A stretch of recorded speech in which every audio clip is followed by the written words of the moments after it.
مش حاجة حلوة أبدا إن يكون قلبك جامد ومشاعرك ميتة.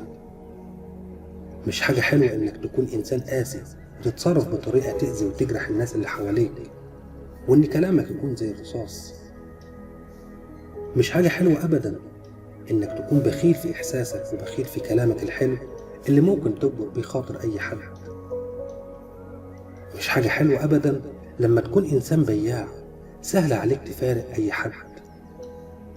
مش حاجة حلوة أبدا إنك تكون ناكر للجميل، تنسى الأفعال الحلوة ووقفة الناس جنبك وتفتكر الوحش بس. مش حاجة حلوة إنك تكون زي الحجر اللي بتحس ولا بيفرق معاك حزن الناس ووجعهم. مش حاجة حلوة أبدا إنك تكون إنسان أناني كل همك نفسك وبس. كل دي صفات مش حلوة إطلاقا عشان ألاقي ناس بتتباهى بيها.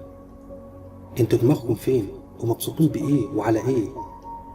دي صفات أسوأ ما يكون إنها تكون موجودة في أي بني آدم. هي لو موجودة بالفعل في أي شخص ما ينفعش نقول عليه بني آدم من الأساس، لأن البني آدم اللي بجد هو اللي بيحس بغيره وبيقدر ظروف الناس وبيزعل عشانهم. البني آدم اللي بجد هو اللي قلبه لين ولسانه طيب، ما يقولش غير الكلام اللي يجبر بيه الخاطر ويفرح بيه القلب. خليكم بني آدمين، بلاش تبقوا حجارة أو أشباه بني آدمين، لأن الحياة بقت مليانة قسوة ووجع فوق طاقة البشر.